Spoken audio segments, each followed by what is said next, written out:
California's elections, Louisiana's state budget, and America's talking guns. This is the Center Square Daily for Wednesday, June 3rd, 2026. I'm your host, Greg Bishop. Voters in the November election starting to get a good sense of what will be on their ballots across the country, with several states having their primaries Tuesday. The biggest news comes out of the largest state in the country, California. With the latest developments out of the Golden State is the Center Square California reporter Madeline Shannon. Madeline, a lot of eyes are on the makeup of Congress heading into the midterm, and there's a lot to say about all of the different California races that the team for the Center Square covered yesterday. But what can you tell the audience about why California's election outcomes matter? Because a lot is at stake in the November election, and a lot of voters came out in support of several different Republican candidates and Democratic candidates in various congressional races in California, so that they could not just vote on who is going to make up their congressional representation come November, but also so that they could elect people who will represent their interests on a variety of different issues that Californians care about, not just in the primary election that we had last night, but in the November election later this year. Would it be safe to say that California can kind of act as a bellwether for some of those states that are more kind of Democrat strongholds? Are they going to see some chipping away at that power and influence in a state like California? I don't think so. A number of Democratic candidates came out ahead last night in opposition to Republican candidates. There are a couple of interesting races, one of which saw two Republicans actually come out in the top two vote getters. District 40, Congressional District 40, had two Republican candidates who got the top two votes. Representative Ken Calvert, who was a Republican representative and incumbent, he got 35.5% of the vote last night.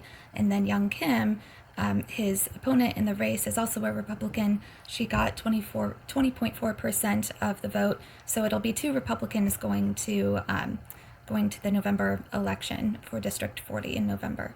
You know, it's something I think people across the country should probably learn to understand a bit more, is each state has kind of their own primary process. California has been criticized for their primary process, which sets up races like you're describing there, where in November, regardless of there being two candidates on the ballot, a Republican is going to get elected in that district. Explain a bit about California's primary process and how it allows for that type of what some may criticize as a lack of choice come November. Well, since 2011, we've had a top two vote getter system in our state primary election system. So only the top two vote getters move on to the general election after winning the primary. And that only really applies to constitutional offices, state legislative offices, and U.S. congressional offices. So it applies for our U.S. House of Representatives elections, U.S. Senate elections, and our state Senate and state assembly here in California. So maybe a little different than most other states, but that's how we've had it for a number of years now. But yeah, it's definitely a little different from what a lot of other states have, definitely. We're talking with Madeline Shannon. She is the Center Square reporter for California. Any surprises, though, outside of what you've already talked about when it comes to predictions in these different congressional races? Because a lot of people are interested in what the makeup of Congress is going to look like after the November elections. Not too many surprises. I was interested to find that State Assemblyman James Gallagher, who ran for U.S. House District 1, he came out ahead last night against the Democratic candidate, California State Senator Mike McGuire, who is a Democrat from Sonoma County. Assemblyman Gallagher got about 47.1% of the vote last night against McGuire's 38.6%, according to numbers that I got around 10 o'clock last night. There are a number of races where, as we can expect, the Democrat came out ahead, or there were two Democrats to begin with. In District 11 in particular, California State Senator Scott Wiener, a Democrat from San Francisco, he got 41.3% of the vote against Democrat Connie Chan's 28.6%. She is a San Francisco supervisor. And one thing that did kind of surprise me in that race in particular last night is that she only got less than 30% of the vote, and she didn't come out ahead of Senator Weiner since she did get Nancy Pelosi's endorsement. That was a bit of a surprise for us in recent weeks. We saw Nancy Pelosi, who is retiring this year, endorsing Connie Chan over Senator Weiner. But despite that endorsement, Connie Chan just wasn't able to beat Senator Weiner last night, according to the numbers. Let's shift our focus away from, congressional races to the state house and statewide office holders like the governor's race. When I was looking at some of the various numbers that are unofficial at this point, but you link to the official webpage for all the tally of these votes with your article at thecentersquare.com. But it looked like a lot of the other statewide constitutional races are going to be in the hands of Democrats. But there's an interesting thing going on with the governor's race. How many different candidates did we have, first of all, and who's rising to the top here? Well, honestly, I kind of lost count when it came to how many people were running for governor, but we did see Steve Hilton, a Republican, win out over all the other candidates. He got 26.8% of the vote last night, compared to Xavier Becerra, who got about 25.8%. Becerra, of course, is the top-getting Democratic candidate, according to the numbers last night. And then we also have Tom Steyer, who himself is a Democrat and a billionaire philanthropist. He funded the campaign to pass congressional redistricting in California last year. Tom Steyer got 19.7% of the vote, while Chad Bianco, the Riverside County Sheriff and one of the Republicans in the race, only got about 11.4%. So those were some of the top four. Those were the top four who came out ahead last night. But Steve Hilton, of course, came out ahead of everybody else with that 26.8. But again, you've got those two only able to go to that November election. How is that going to shape up this campaign season between now and November 3rd? Well, it'll certainly be interesting to see Steve Hilton and Xavier Becerra go head-to-head in the coming months leading into the November election. So we'll see what they do, and we'll see what they say about each other and about what they want to do if they are elected. Another area that a lot of people are watching closely, and it seems to have really spread, and no pun intended, like wildfire across the country, the interest in the race for LA mayor. Where some of the issues were how they handled a fire that broke out, destroying large swaths of residential areas, how they're dealing with homelessness, how they're dealing with open drug markets and city budgeting. Talk about the LA mayor's race, and was this a surprise to reporters seeing who ultimately is going to surface to the top two for November? I wasn't really that surprised by the numbers last night, seeing current LA Mayor Karen Bass coming out ahead of Spencer Pratt, who is, of course, running against her and is a former reality TV show star. He came out with about 29.82% of the vote, and it is interesting to kind of see that race play out over recent weeks, and we'll see how it shapes up heading into November later this year. I greatly appreciate your time and your reporting. All the team covering elections out of California last night. I'm sure it was a late night for you. So greatly appreciate you getting up and talking with us for the Center Square Daily. And be sure to subscribe to the Center Square Daily for getting the newsletter at thecentersquare.com about California and so many other states. All right, Louisiana legislators, they've wrapped up their legislative session, and taxpayers getting a better idea of what they'll be paying for the coming year. Joining us to discuss this is Nolan McKendry, the Center Square's Louisiana reporter. Nolan, are taxpayers paying more this year for state government operations than they were in previous years? That's a good question. I think the governor would say that the budget is quote unquote at a standstill. That is true for the operating budget. Spending for the operating budget remains largely flat. This is the budget that funds, the various state agencies. It pays for healthcare, it pays for education, but that's only one budget. There are several budgets in Louisiana. For instance, there's a construction budget. This funds construction for roads and bridges, highways, hospitals, universities, and spending under that budget is up about $2 billion from last year. It's up, I think, about $6 billion from 2022. There's a budget to fund the legislature, right? Just the expenses of the Capitol building, paper, staples, salaries for the legislative staff. That budget is up about $10 million since 2022. There's a budget to fund the judiciary. That's courts, and that budget is up about $30 million since 2022. So I think taken together, spending is increasing in the state.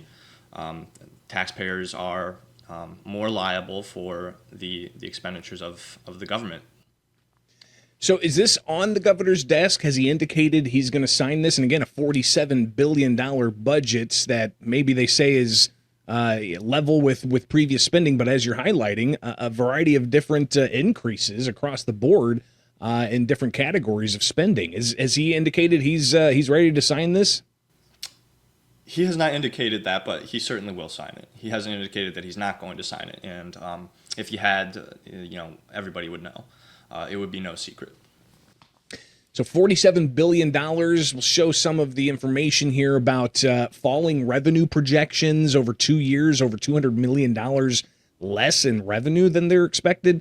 You got the increased construction budget, as you highlighted, and a lot of that, Nolan, is from bonds. Talk about how that's going to be paid back, because bonds are essentially government debt. That's correct. So these are going to be paid back eventually by taxpayers. A bond is functionally a loan, and the government has to pay it back with interest. So the cost to taxpayers is actually more than what you're seeing in the budget, and so that there's that, and it's hard to say what the governor's plan is, if any, to really rein in spending across the state. Again, $150 million increased in higher ed. You've got pay raises for a variety of different employees, from firefighters to corrections officers and judges. It's something else that you've highlighted in other articles people can read from Louisiana for the Center Square. The Office of Business Workforce Solutions, $31 million. This is a new office? That is. So that is part of the legislature's effort to develop the state's workforce. The state is, in recent years, made a concerted effort to attract more economic development. And they've been, it looks like, pretty successful. There's about $100 billion in investment coming to the state in various businesses. A large portion of that is from data centers, in fact. Now, the state leaders, of course, they want, with that investment comes jobs, and the state leaders want those jobs to be going to Louisianans. And so in order to make sure that happens, they need to develop the talent, right? The kids who are in elementary school right now, they want those kids to be able to take advantage so that they stay in Louisiana, because Louisiana has, for the past several years, been losing kids and population in general to other states that are providing them with more opportunity to succeed.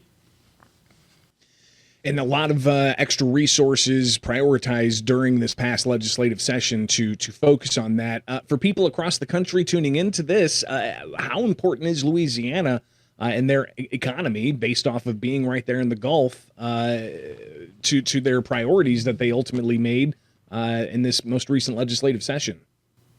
Well, the Louisiana has a massive stake in the oil and gas industry. Louisiana is one of the leading exporters of energy, not just in the country, but in the world. And so, what happens in this state can have a big impact on the cost of energy, not just in Louisiana, but across the country. Well, Nolan McKendry will be watching closely more reporting out of Louisiana as they just wrapped up their legislative session. But we've got an election coming up, and Louisiana's kind of been in the spotlight over its legislative maps with the U.S. Supreme Court ruling. How much of that do you think is going to be part of the debate going into the November election coming out of Louisiana? Well, it'll be a big part of it. The map is going to almost certainly secure an extra seat for Republicans. And this, the ruling, not just in Louisiana but across, in other states, has set off it sort of poured gasoline on an already sort of raging fire. The redistricting efforts have been going on for much longer than just the Supreme Court ruling. The Supreme Court ruling is basically just it does sort of philosophically favor the GOP, I think, and so you're seeing. In Alabama and in Tennessee, they're all redrawing their maps in order to, for the most part, to the advantage of the GOP and the Republicans. Well, Nolan will be tapping back into our conversation about this in the future, no question, as we ramp up towards that November 3rd general midterm election. Get Nolan's story and all of the team from the Center Square by subscribing today at thecentersquare.com. Well, from the halls of Congress to local city governments, the topic of the Second Amendment and public safety continues to be top of mind. In the U.S. House Oversight Committee recently, U.S. Attorney General Todd Blanche, he discussed the department's budget, which is $41.2 billion. That's 13% higher than fiscal year 2027. Blanche also discussed how the ATF seized nearly 44,000 illegal firearms and 2.7 million rounds of illegal ammunition. And he said the ATF has arrested more than 8,700 violent offenders, seized more than 44,000 illegal firearms, including 5,100 intercepted from arriving in Mexico. He says ATF agents also seized those illegal rounds and illegal explosives and conducting arson and explosives investigations. But during his presentation about the budget, Georgia U.S. Representative Andrew Clyde, he took a moment to praise the Trump administration and the Department of Justice on another front. I want to commend the Department of Justice's work in protecting Americans' Second Amendment rights.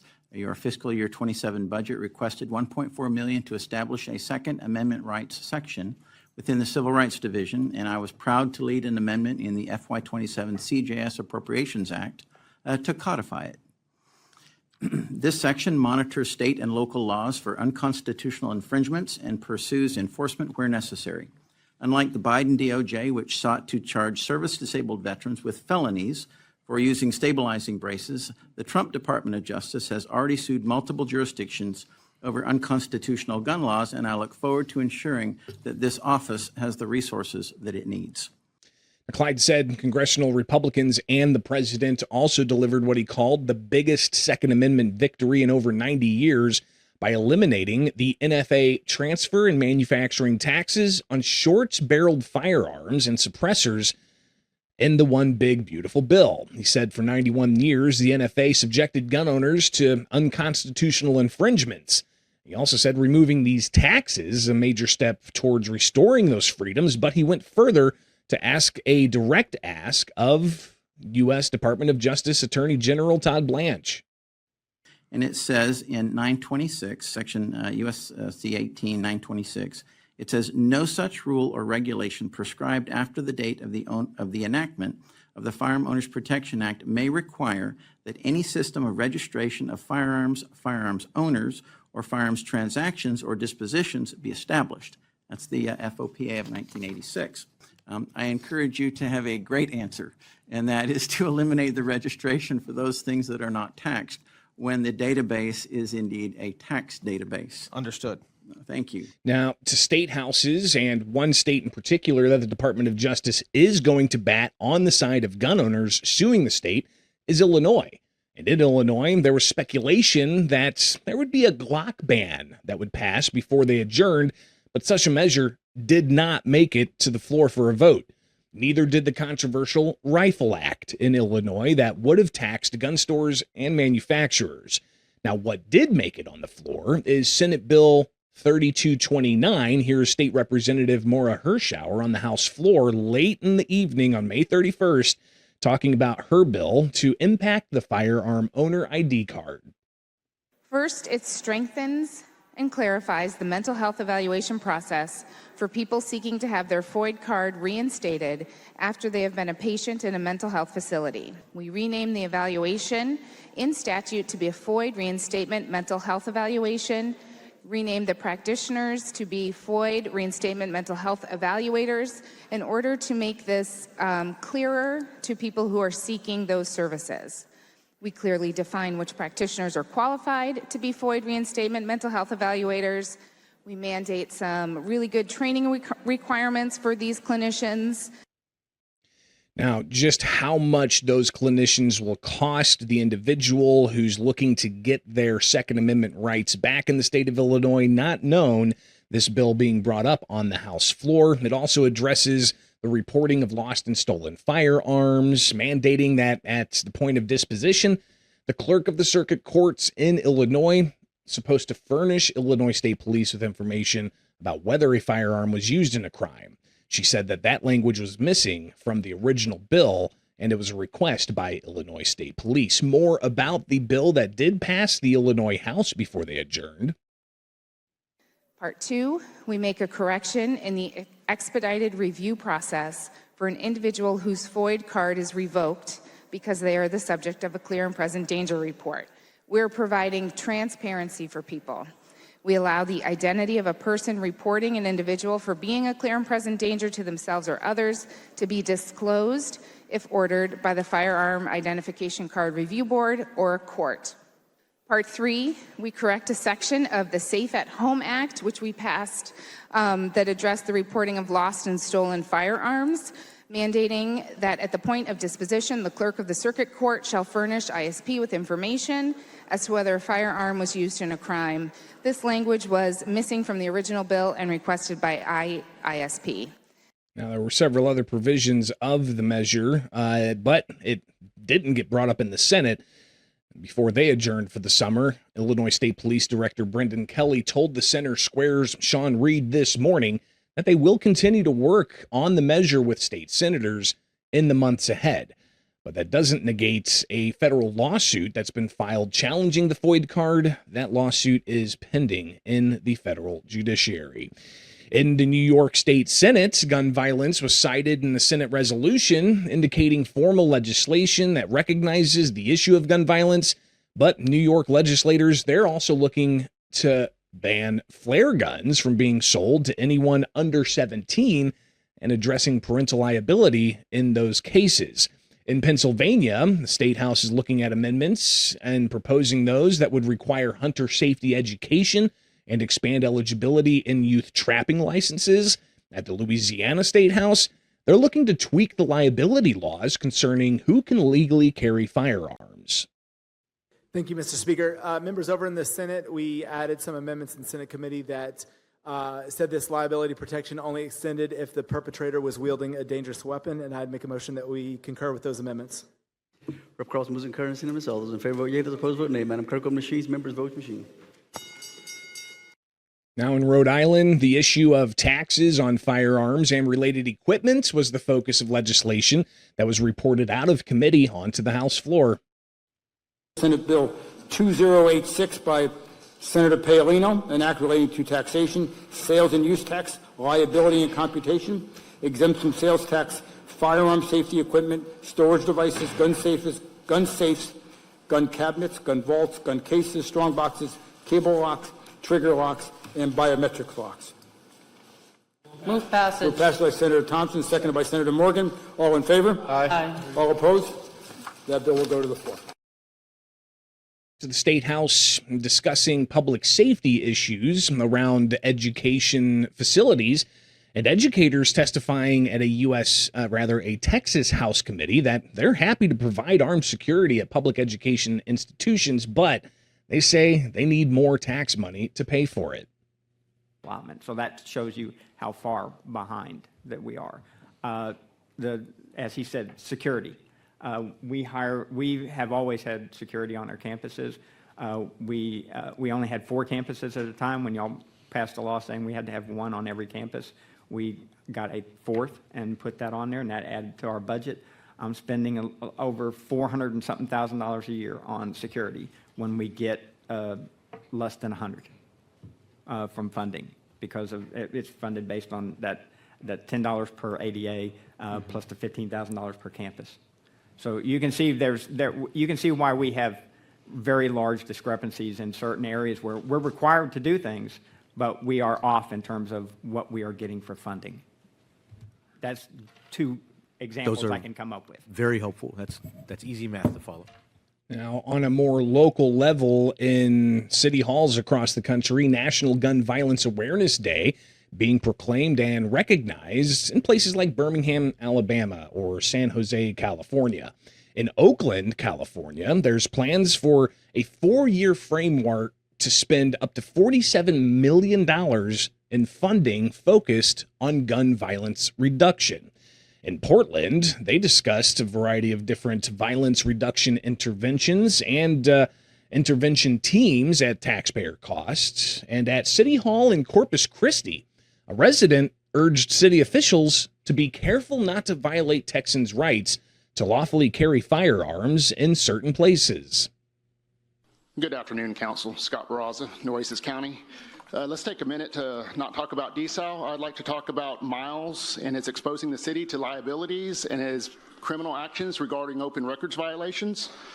Last fall, he started by attempting to prohibit licensed firearm carry in these chambers. Ultimately, that could cost the city $1,000 to $10,000 a day for each violation. After some complaints to the Attorney General, he ultimately got smacked down as state law clearly says he can't prohibit. It's pretty cut and clear that he can't prohibit carry. In the demand letter that was sent to the city from the AG, it was stated that no opinion was requested, even though I had been told that the city was going to request an Attorney General's opinion regarding the signage for the carry. So that was just the beginning of the lies about the AG opinion request from the city that I have received. Now, we'll keep you posted on the latest developments around issues impacting your Second Amendment here with the Center Square Daily. And be sure to subscribe and hit that notification bell to ensure that you know when a new daily show is ready, and comments about gun control laws in your state, in your area, and what you think about them. From my studios in Central Illinois, I'm Greg Bishop, and you can join us back here Thursday for more stories impacting you, the taxpayer, from across the country, only with the Center Square Daily.